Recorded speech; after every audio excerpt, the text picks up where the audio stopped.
Hello student, ये biomolecule का video number 18 है। लास्ट वीडियो में हम डिस्कस कर रहे थे डीएनए के सेकेंडरी स्ट्रक्चर के बारे में। तो ये डीएनए का सेकेंडरी स्ट्रक्चर है और डीएनए के सेकेंडरी स्ट्रक्चर को secondary structure of that is secondary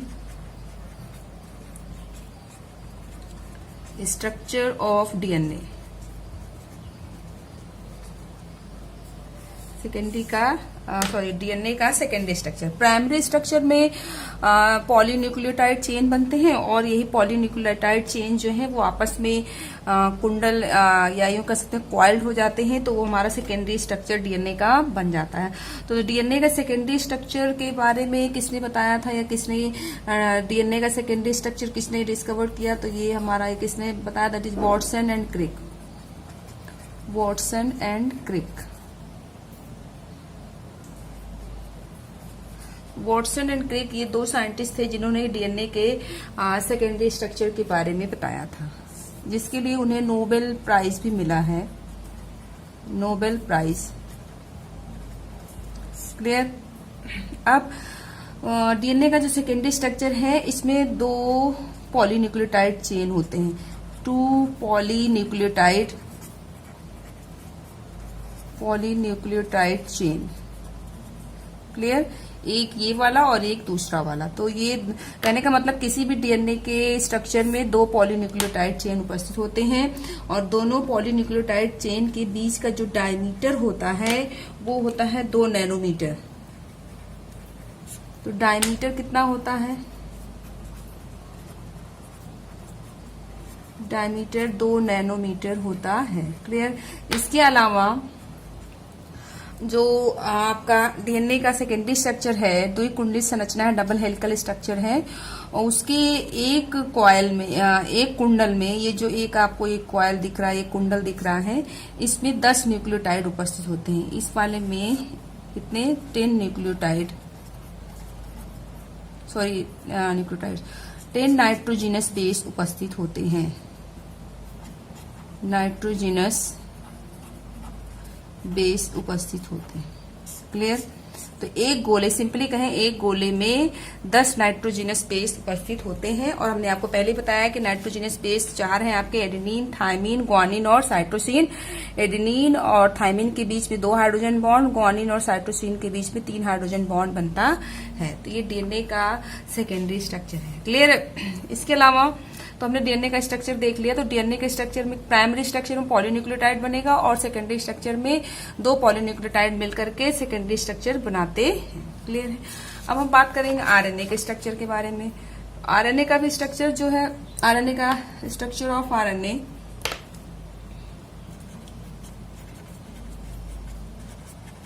structure of RNA. एक चीज और, डीएनए का जो सेकेंडरी स्ट्रक्चर होता है वो डबल हेलिकल है। कैसा है ये? दैट इज डबल हेलिकल, द्विकुंडलित, double helical structure of DNA.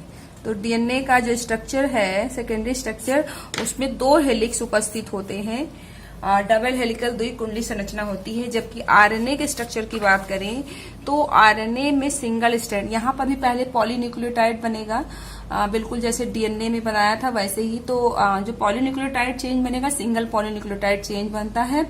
और पॉलीन्यूक्लियोटाइड चेन जब बनेगा तो प्राइमरी स्ट्रक्चर होगा, और जब कॉइल्ड होगा तो वो आपका सेकेंडरी स्ट्रक्चर होगा। तो सबसे इंपॉर्टेंट बात कि जो आरएनए का स्ट्रक्चर होता है वो सिंगल कॉइल्ड या सिंगल स्ट्रैंड, इसमें सिंगल स्ट्रैंड उपस्थित होता है। क्लियर?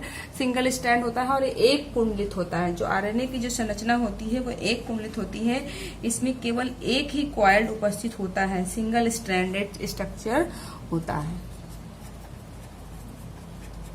क्लियर? इसके अलावा आरएनए में जो पेंटोज शुगर होगा वो राइबोज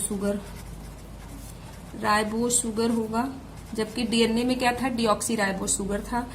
और फॉस्फेट ग्रुप PO4 3- दोनों में, चाहे डीएनए हो या आरएनए हो। इसके अलावा जो नाइट्रोजिनस बेस होंगे, नाइट्रोजिनस बेस इन आरएनए, तो आरएनए में जो नाइट्रोजिनस बेस होते हैं वो 4 हैं। कौन कौन से? दैट इज एडेनिन, फर्स्ट है एडेनिन, दूसरा ग्वानिन एंड थर्ड वन है साइटोसिन, फोर्थ यूरेसिल। क्लियर। तो आरएनए में ये 4 टाइप्स के नाइट्रोजनस बेस, नाइट्रोजन युक्त क्षारक एडेनिन, ग्वानिन, साइटोसिन और यूरेसिल उपस्थित होते हैं। क्लियर है। इसके अलावा इसका स्ट्रक्चर कैसा है, सिंगल स्ट्रैंड स्ट्रक्चर है। तो आरएनए की जो संरचना होगी वो कुछ इस तरीके से होती है, सिंगल स्टैंडर्ड संरचना होती है आरएनए की, जैसे 5' से 3' या 3' to 5'। क्लियर है। तो ये आरएनए का स्ट्रक्चर हो गया और डीएनए का स्ट्रक्चर आपने देख लिया। अब हम देखेंगे कि डीएनए और आरएनए में क्या डिफरेंस है, दोनों में क्या डिफरेंस होता है। तो नेक्स्ट हेडिंग हमारा that is difference between RNA and DNA. DNA और आरएनए में क्या डिफरेंस है। तो वन साइड हमारा हो गया दैट इज डीएनए और सेकंड इस तरफ हमारा दैट इज आरएनए। तो पहले हमको पता है कि डीएनए को कहते हैं डिऑक्सी राइबोन्यूक्लिक एसिड और आरएनए को कहते हैं राइबोन्यूक्लिक एसिड। क्लियर है। इसका मतलब ये है कि जो डीएनए है उसमें कौन सा शुगर उपस्थित होता है, दैट इज डिऑक्सी, कौन सा pentose sugar, deoxy ribose sugar. पहला डिफरेंस कि डीएनए में pentose sugar deoxy ribose sugar होगा, जबकि आरएनए में पेंटोज शुगर राइबोज शुगर होता है, राइबोज शुगर प्रेजेंट होता है। क्लियर। उसके बाद पॉइंट नंबर 2, डीएनए का जो नाइट्रोजनस बेस होगा, नाइट्रोजनस बेस इन डीएनए, तो नाइट्रोजनस बेस डीएनए में क्या क्या होता है, that is adenine, guanine, cytosine and thymine. जबकि आरएनए में नाइट्रोजनस बेस क्या क्या है, adenine, guanine, cytosine and uracil RNA में। क्लियर। देखिए अंतर अब समझ में आ रहा है। इसमें डिऑक्सी राइबोज शुगर, इस पे राइबोज शुगर है, इसमें एडेनिन है, ग्वानिन है, साइटोसिन, थाइमिन, जबकि इसमें एडेनिन, ग्वानिन, साइटोसिन और यूरेसिल नाइट्रोजनस बेस उपस्थित होते हैं। इसके अलावा सबसे इंपॉर्टेंट बात, डीएनए की जो स्ट्रक्चर होता है डबल स्ट्रैंडेड होता है, द्विकुंडी संरचना, डबल स्ट्रैंड। क्लियर। जबकि आरएनए का जो होता है स्ट्रक्चर सिंगल स्ट्रैंड, आरएनए का जो स्ट्रक्चर होता है वो single standard structure, single strand होता है, जबकि डीएनए का जो है वो आपका डबल स्ट्रैंड स्ट्रक्चर होता है। क्लियर है। इसके अलावा जो आपका डीएनए है उसका मॉलिक्यूलर वेट ज्यादा होता है, molecular weight, high molecular weight, और जबकि आरएनए का मॉलिक्यूलर वेट जो है डीएनए की तुलना में कम होता है, high molecular mass, molecular weight than RNA। Clear. जबकि इस केस में लो मॉलिक्यूलर मास इसका कम होता है देन डीएनए। क्लियर। डीएनए की तुलना में इसका मॉलिक्यूलर मास कम होता है, जबकि इसका मॉलिक्यूलर मास जो है आरएनए का मास कम होगा, डीएनए का मास अधिक होता है। क्लियर। नेक्स्ट अगला टॉपिक है that is denaturation of DNA या denaturation of nucleic acid. Next topic है डीनेचुरेशन। ये वर्ड हम ऑलरेडी पढ़ रखे हैं प्रोटीन में, डीनेचुरेशन ऑफ न्यूक्लिक एसिड। और न्यूक्लिक एसिड में भी स्पेशली हम डीएनए की बात करेंगे। तो जैसे हमने प्रोटीन में देखा था कि प्रोटीन का विकृतीकरण, डीनेचुरेशन ऑफ प्रोटीन या प्रोटीन का विकृतीकरण होता है, तो प्रोटीन की प्राइमरी स्ट्रक्चर पे कोई इफेक्ट नहीं होता, लेकिन सेकेंडरी और टर्सरी स्ट्रक्चर चेंज हो जाते हैं। क्लियर। इसी तरीके से न्यूक्लिक एसिड का जब डीनेचुरेशन होगा, कहने का मतलब यह है कि न्यूक्लिक अम्ल का विकृतीकरण, तो जब न्यूक्लिक अम्ल का जो है स्पेशली डीएनए का जब डीनेचुरेशन होता है तो डबल स्ट्रैंड से वो सिंगल स्ट्रैंड में कन्वर्ट हो जाता है। तो by denaturation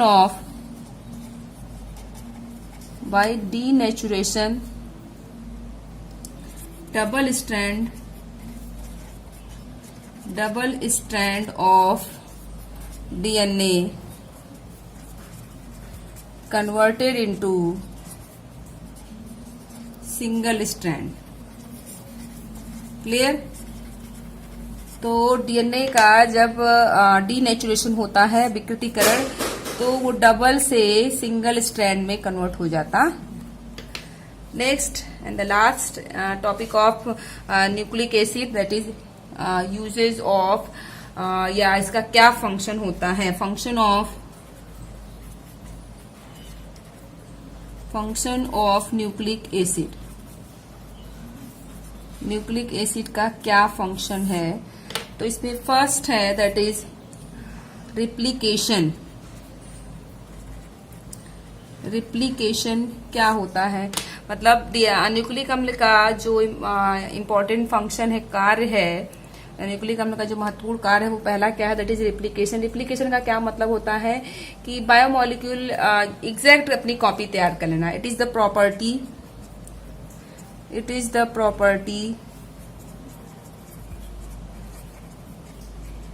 property of biomolecule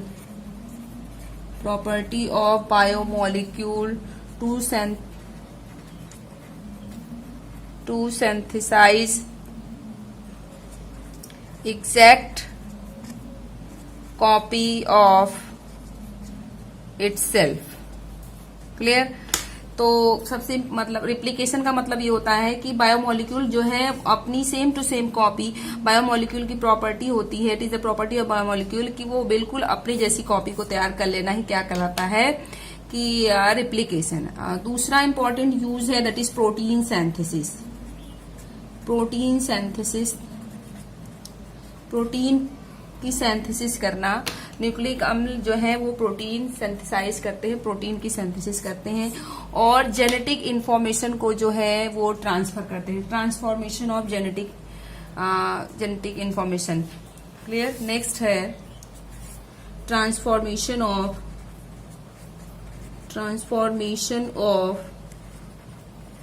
genetic information. Clear? Genetic information को कैरी करते हैं डीएनए। क्लियर है? तो ये हो गया न्यूक्लिक एसिड के बारे में। अब हम डिस्कस करेंगे लास्ट टॉपिक है इस चैप्टर का और last biomolecule, that is vitamin.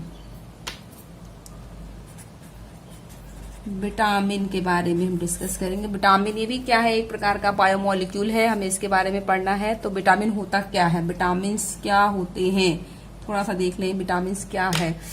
तो ऑर्गेनिक कंपाउंड, एक प्रकार का ऑर्गेनिक कंपाउंड ये भी है। तो the organic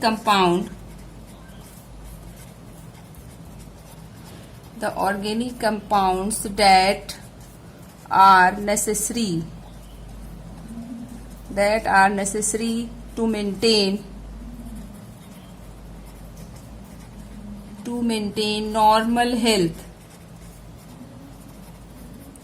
normal health, growth and nutrition are called vitamins।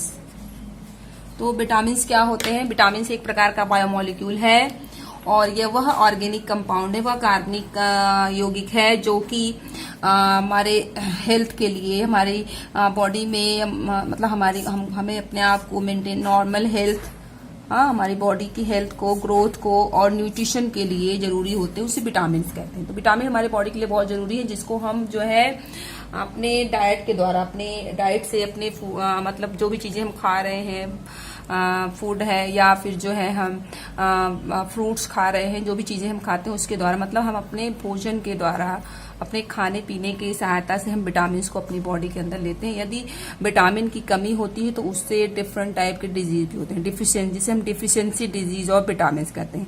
तो विटामिन कई तरह के होते हैं और प्रत्येक विटामिन की कमी से डिफरेंट टाइप के डिजीज होते हैं, इसलिए विटामिन को हमें अपने भोजन के द्वारा पूरा करना आवश्यक होता है। तो हम देखेंगे नेक्स्ट हमारा टॉपिक है that is types of vitamin.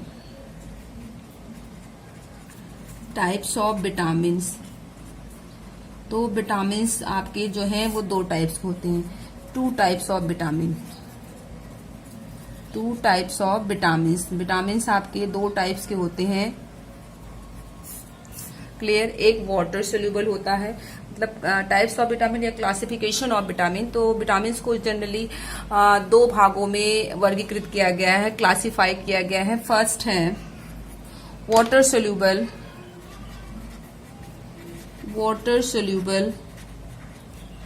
Vitamin. Water soluble vitamin, जो विटामिन वाटर में घुलते हैं, ऐसे विटामिन जो वाटर में सोल्यूबल होते हैं उन्हें वाटर सोल्यूबल विटामिन कहते हैं। क्लियर। तो वाटर सोल्यूबल देखिए दो विटामिन है, एक है आपका वाटर सोल्यूबल और दूसरा है फैट सोल्यूबल विटामिन। तो सेकेंड वन है दैट इज फैट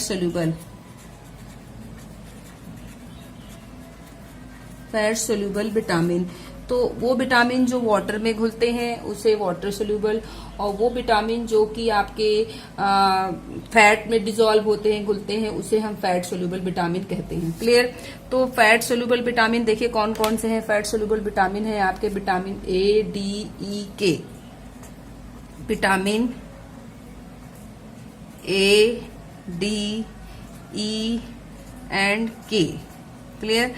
तो आपके फैट सोल्यूबल विटामिन है आपके ए, डी, ई एंड के, और वाटर सोल्यूबल विटामिन 2 हैं, vitamin C and vitamin B complex. Clear. B complex क्योंकि बी में ढेर सारे विटामिन हैं, या सिंपली कह सकते हैं vitamin B and vitamin C. Clear है। तो ये हैं आपके दैट इज वाटर सोल्यूबल, और आपका है एक फैट सोल्यूबल। और एक होता है विटामिन एच। विटामिन एच जिसे बायोटीन कहते हैं, जो ना कि वाटर में डिजॉल्व, ना ही वाटर में घुलता है और ना ही आपके फैट में, ना वो वाटर सोल्यूबल है और ना ही फैट सोल्यूबल विटामिन है। क्लियर है। तो एक विटामिन यहीं पर हम लिख लेंगे, दैट इज विटामिन एच।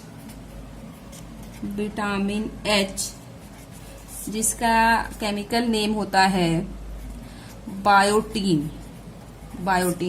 तो विटामिन एच जो होता है वो आपका ना तो वाटर में सोल्यूबल होता है और ना ही आपके जो है फैट में सोल्यूबल विटामिन है। तो vitamin H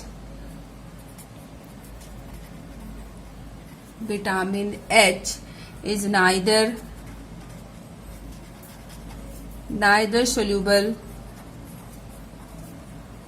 neither soluble in oil nor in water।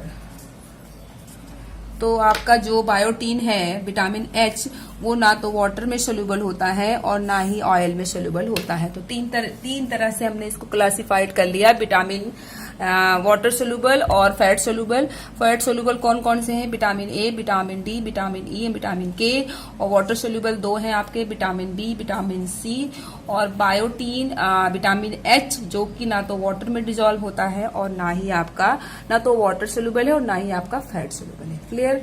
अब इन विटामिन की कमी से डिफरेंट टाइप के डिजीज होते हैं। हमें विटामिन में क्या पढ़ना है? विटामिन के नाम याद रखने हैं, साथ में प्रत्येक विटामिन का क्या रासायनिक नाम होता है, केमिकल नेम याद रखना है, और इनका क्या स्रोत है, सोर्स है, कहाँ से हम क्या खाएं तो हमें इस विटामिन की कमी पूरी हो जाएगी और उससे होने वाली डिजीज, डिफिशियंसी डिजीज जिसको हम कहते हैं। तो हम एक छोटा सा टेबल बना लेंगे जो कि ऑलरेडी बुक में दिया है, तो आप चाहे तो बुक से भी उसको याद कर सकते हैं।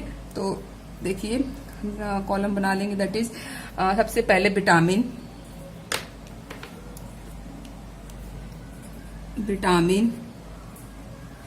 या नेम ऑफ विटामिन, उसके बाद उसका केमिकल नेम ऑफ विटामिन,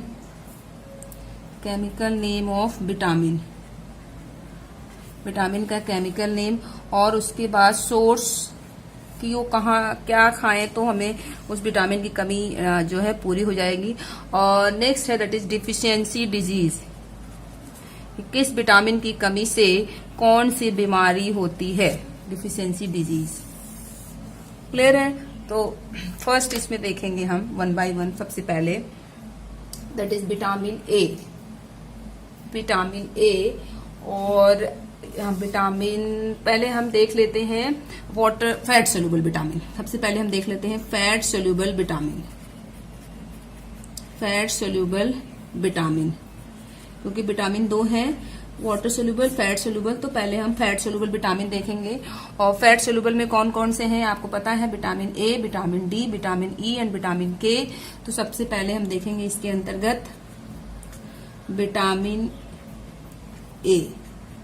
तो विटामिन ए का जो रासायनिक नाम है वो होता है, विटामिन ए का जो रासायनिक नाम है that is retinol. Clear? Vitamin A का रासायनिक नाम है रेटिनॉल। रेटिनॉल। इसके अलावा विटामिन ए का जो सोर्स है वो आपका क्या हो सकता है, देखिए मिल्क, ढेर सारे सोर्स हैं, कुछ लिख दे रहे हैं, मिल्क है, एग है। क्लियर है? मिल्क हो गया, एग हो गया, फिश ऑयल हो गया और ग्रीन येलो वेजिटेबल हो गए, fish oil, liver fish oil, liver fish oil, green vegetables, हरी सब्जियां। तो विटामिन ए का रासायनिक नाम रेटिनॉल है। इसके सोर्स कहाँ से क्या हम लें तो हमें विटामिन ए मिलेगा, दूध से, अंडे से, फिश ऑयल से और हरी सब्जियों से हमें मिलता है। और विटामिन ए की कमी से होने वाली बीमारी है that is night blindness. Night blindness या जिसको कहते हैं रतौंधी। तो विटामिन ए की कमी से होने वाली बीमारी होती है रतौंधी और इसका दैट इज रासायनिक नाम रेटिनॉल। फिर से देखें, vitamin A fat soluble vitamin है, रासायनिक नाम रेटिनॉल है, इसका सोर्स हमने देखा और इससे होने वाली बीमारी that is night blindness. Clear? दूसरा देखेंगे दैट इज विटामिन ए हो गया। अब देखेंगे vitamin D. Vitamin D.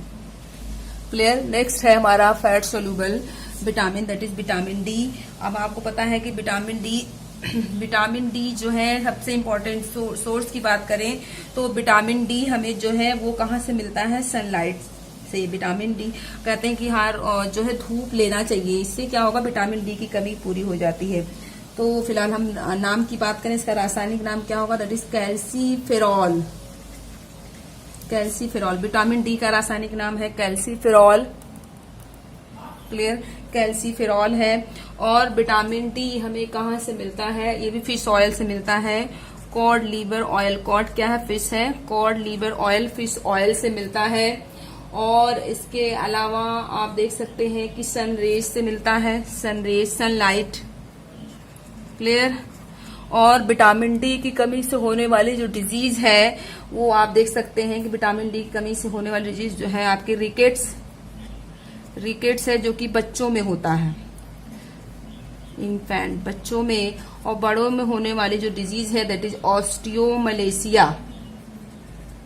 Clear? तो दो है आपके, रिकेट्स है और ऑस्टियोमलेशिया। रिकेट्स बच्चों में, ऑस्टियोमलेशिया बड़ों में होता है। इसको हम नेक्स्ट वीडियो में कंटिन्यू करेंगे।